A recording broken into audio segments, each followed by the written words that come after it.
You're listening to Putting It in Writing, a HeadStuff podcast about Irish publishing. In each episode, we take a look at the different parts of the industry and find out how they work and whether they're working.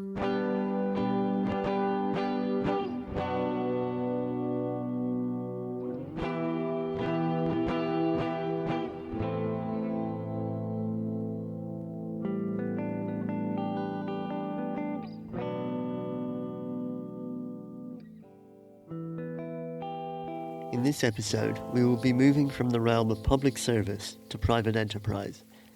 That said, rather than the detached world of big business, we will be examining the trade of independent booksellers. Though there may not be Parisian bouquinistes plying their trade beside the Liffey, Lee, Corrib, Shore or Shannon, bookshops feature prominently in the commercial landscape.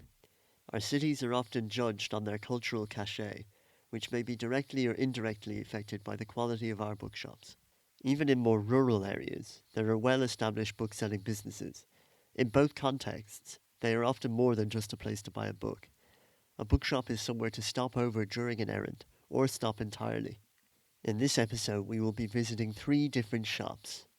Vinnie Brown works in Charlie Byrne's bookstore, which is located in the Cornstone Mall on Middle Street in Galway.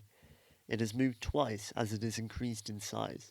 It began as a stall on Munster Avenue in the late 1980s. Cowes Lane in Temple Bar was once the site of a cattle mart. Now it houses an Italian restaurant, a patisserie, a tattoo parlour and the Gutter Bookshop, run by Bob Johnston. Over on Delir Street, Maurice Earls of Books Upstairs is still settling into the new premises, which is across the street from the old offices of the Irish Times. Each of the 3 stores is distinct in its identity. It's a combination of second-hand, remaindered and new books, and then a small amount of antiquarian, not very much. So that's the mixture, first of all. So that would in itself would be kind of unusual.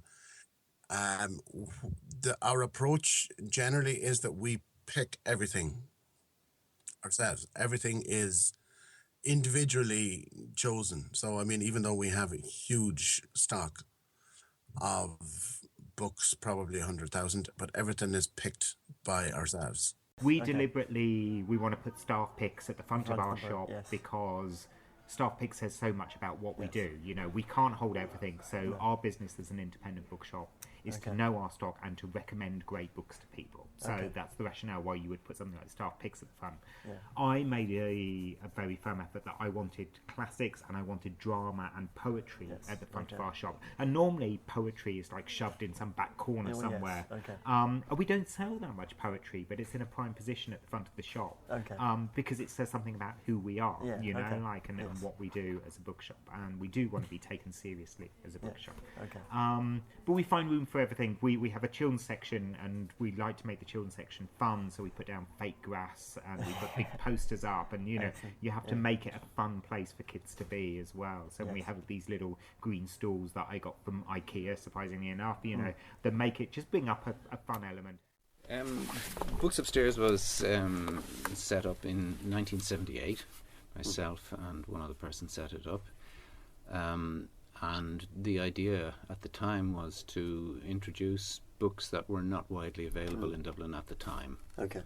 And we've been sort of doing that more or less. We have a profile. It's very clear when you come in here what we're trying to do, and it attracts a certain sort of customer we like to think of as a discriminating reader. And that's worked for us, so we don't really think we'll be changing that. By nature, each shop is defined by their decisions.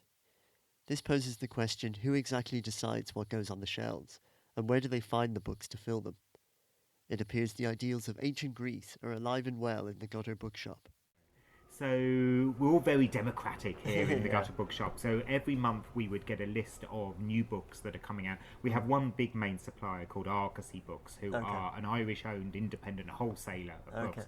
So they would bring in all the books from all the different publishers. So they'd talk to Penguin Books and HarperCollins and all of these people. They'd all get visits and, these people would go in and say, okay, these are our new books for July, and Argosy would pick up a whole raft of those books from Penguin, etc.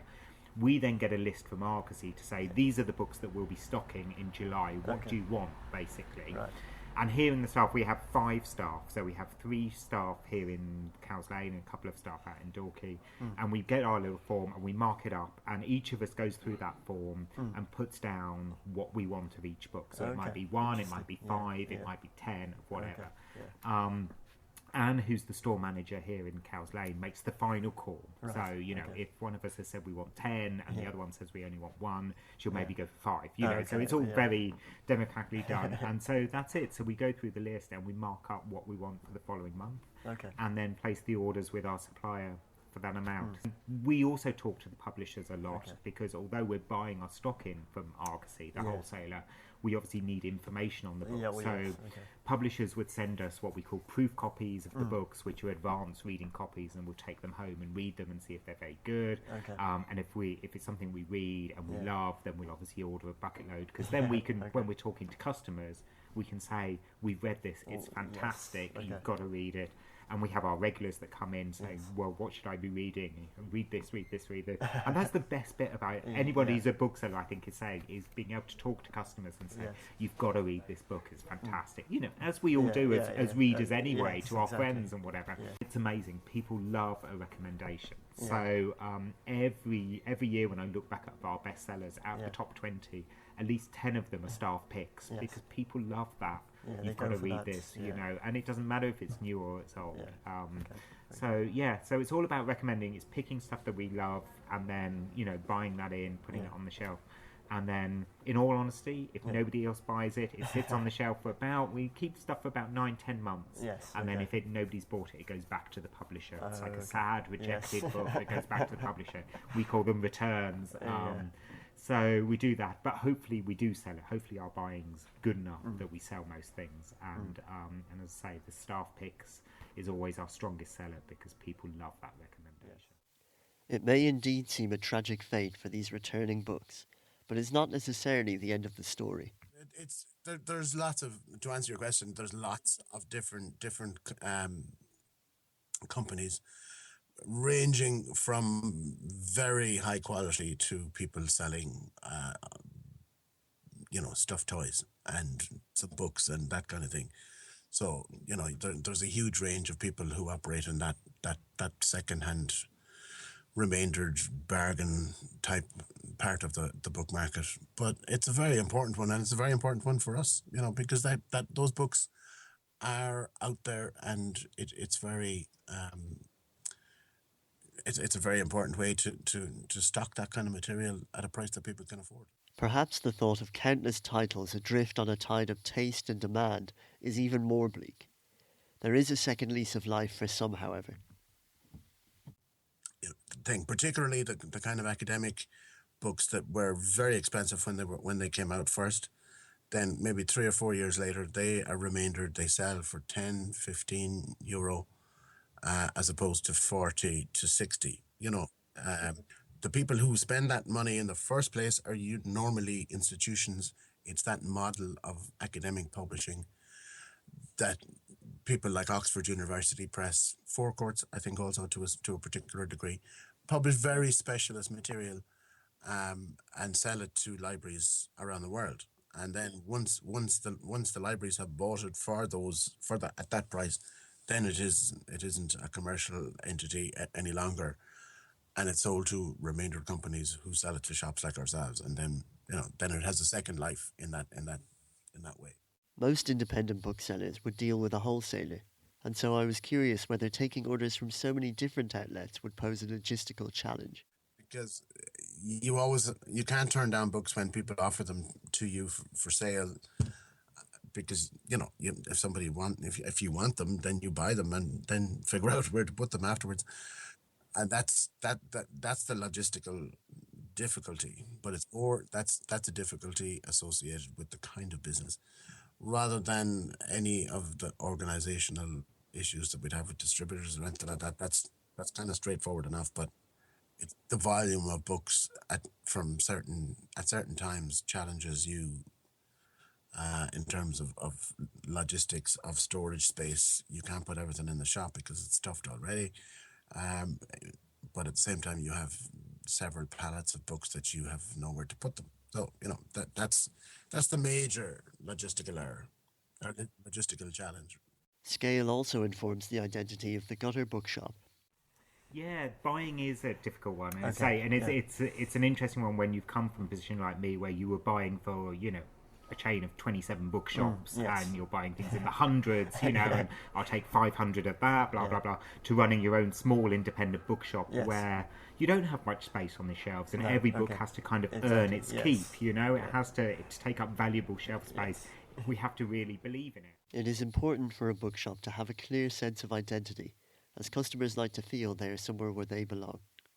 In Minneapolis, Minnesota, bookstore Wild Rumpus maintains a large body of staff. The children's bookshop is famously full of animals, with several cats, ferrets, and chinchillas manning the shelves, along with a tarantula named Thomas Jefferson. With more extreme branding decisions, booksellers run the risk of alienating certain customers. In the case of our 3 interviewees, each of the stores has a clear idea of what their store is about, and to a certain extent, this is reflected in the people who shop there. The biggest thing actually in the shop we have a section called staff picks, where we all do an individual little review. We pick the books we particularly like. They might be old, they might be even classics, they might be a Dickens, I don't know, or they might be brand new, and we write a little card about why we love this book so much. And it's amazing, people love a recommendation. So every year when I look back at our bestsellers, out of the top 20, at least 10 of them are staff picks because people love that. You've got to read this, Well, it's not dissimilar to the motivation behind the bookshop itself. We want to demonstrate that reviews, that writing of a reflective and analytical type, which is fully accessible and not weighed down with jargon, can be produced in Dublin, and we sort of feel we're making a contribution to the intellectual status of the city and to the intellectual life of the city in producing it. And we have an international circulation. 1/3 of our readership is in the United States, but 1/3 here in Ireland, and the rest is scattered around the world. So it fits very dovetails with our other objectives. The location of the gutter bookshop also plays a part. Honestly, when I picked this, the reason I picked Temple Bar was because I couldn't believe there wasn't a bookshop here Temple already. Bar, In fairness, Connolly Books, who were the Radical bookshop, were closed at the time. They reopened kind of later on. They were being refurbished and stuff. But they are a niche bookshop. They are a Radical bookshop and quite different than what we are. But yeah, I was always surprised that Temple Bar, the biggest tourist football area in Dublin, or probably in Ireland, in fairness, did not have a bookshop, So I'd been looking at sites in Temple Bar. This one came up, we went for it, and I thought we would be largely dependent on tourist business. I thought that was where we were going to be aimed at. And in all honesty, when I picked the name, the Gutter Bookshop, which comes from the Oscar Wilde quote, "We are all in the gutter, some of us looking at the stars," it was deliberately kind of quite tourist friendly. I thought people would find it amusing and come in, and we could do a little shrine to Oscar Wilde and sell lots of Oscar Wilde things to people, So what surprised me is when we opened, actually we're about 50-50 in terms of business, in terms of local and tourist. And I think there are a lot of apartments in this area. There's actually quite a big residential community here, and they've got a local bookshop, and they're very happy with that, and they're prepared to use it. But there's also a lot of businesses in the area, and that's a lot of Irish people coming into work in businesses that want to pop out at their lunchtime. We're very close to the Woodkey council offices, and a lot of them would come over to us and buy cards and books and everything else from us because we're a local shop that they can use for things that they need. So actually, it's been really nice. We have a really nice mix of customer bases, and we do a lot of tourist business, especially this time of year. We're middle of July now, and I can't count the number of postcards I sell on a daily basis. But they also come in, we have a postcard card outstand. It doesn't make us any money, but they pick up a postcard, they come in, and then we sell them about 100 books. Charlie Byrne offer a wide array of specialities, which has expanded over time as they have acquired new members of staff. Moving forward, there is one demographic they are particularly careful to please. I think it's vital for every shop really to have somebody who works in the shop who really understands the world of children's literature We have somebody here at the moment called Ruth, who joined us a couple of years ago. Before that, we had a girl called Olivia who kind of really took it to a new level, and Ruth has been fabulous as well and taking it on from there. A bookshop really needs that because parents want their children to have the same kind of reading experience that they grew up with before the devices kind of kick in. And it's a really important thing for the trade across the board that you have a strong children's section, because people will remember that as well as kids, then, and you're basically looking at your future customer base, because you know those kids are going to grow up, and if you don't give them a positive experience in a bookshop when they're young, it'll be harder to get them later, because the position of reading in the culture has changed. So it's important for all of those reasons. And most kids really get it. Whatever the device habit or culture is in the home, in the shop, it's a strong association with print and illustrated books. It's great, but it's really important, for that reason. If you're going to battle the digital world, which will become more important to the kids as they grow up, obviously. But if you give them that thing that they can remember, then you'll have a chance of hanging on to them. While the future may yet be in safe hands, there are more immediate concerns for independent booksellers. Vincent describes the apparently dystopian situation. It's very hard to quantify, but sometimes you just don't see people again, and that they've just developed that kind of habit, perhaps, or maybe have done so. So The Kindle is dead. Books are here to stay. It's more about how we choose to get them, though. isn't by replacement technologies, but by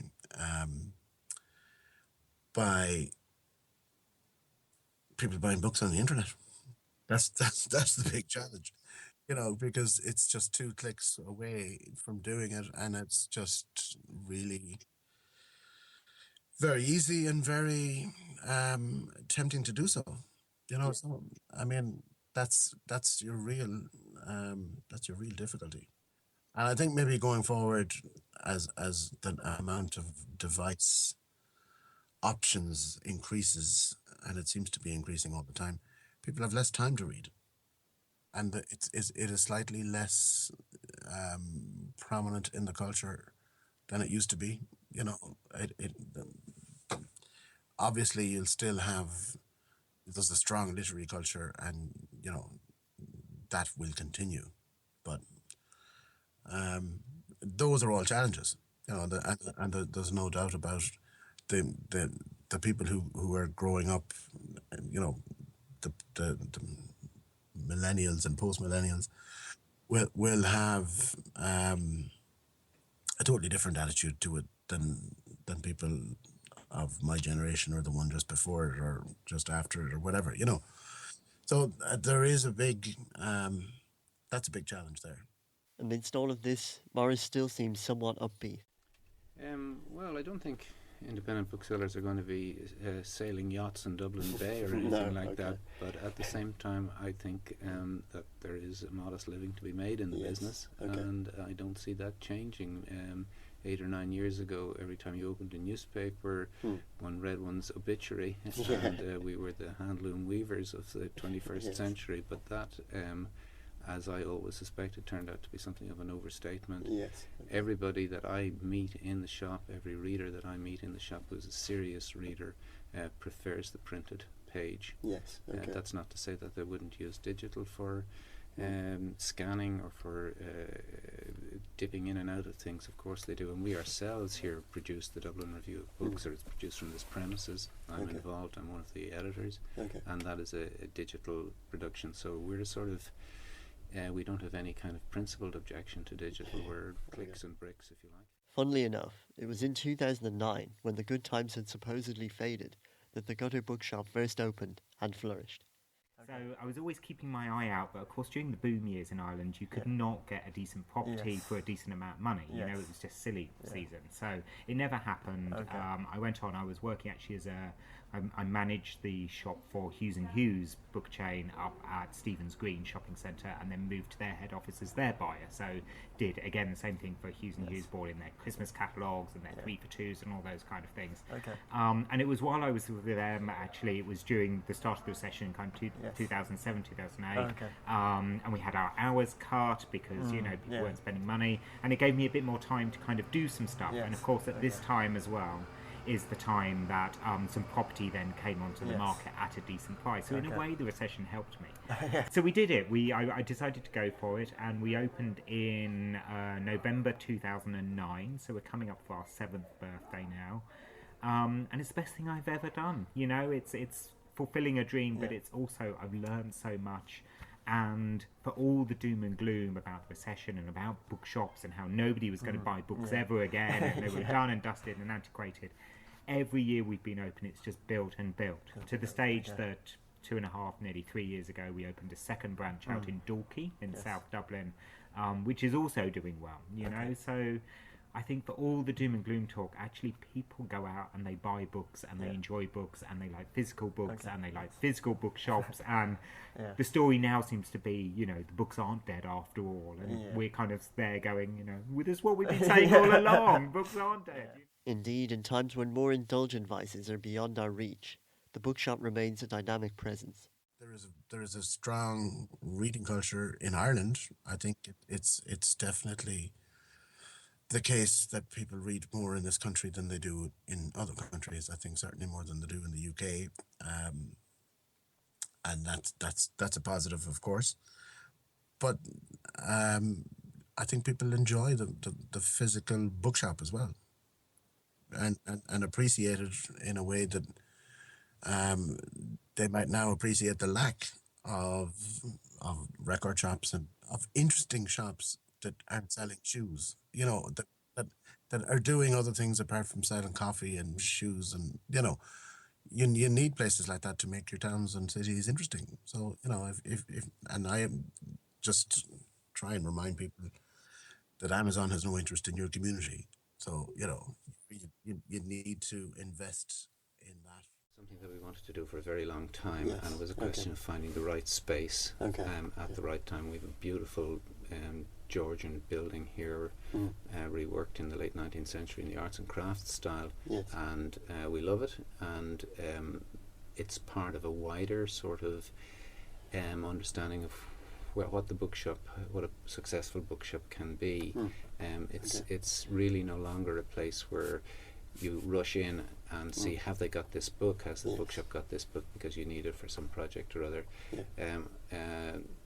The reality is that many people will use the the vast warehouses run by huge companies for that purpose. Some people will, and when they come to, mind you, I should say in parenthesis that a lot of people are giving them a wide berth too. We meet people who on principle don't do that, but many people do, and a bookshop has to be doing something different, and so it's a sort of almost like a bookshop stroke arts centre, and it's a place you can come and spend a couple of hours, and so we have we've tried to create a really pleasant space in our cafe and in our bookshop, a place where you can, if you feel like giving yourself a little bit of a treat or having, you can come here, literary and coffee and even sugar if you wish.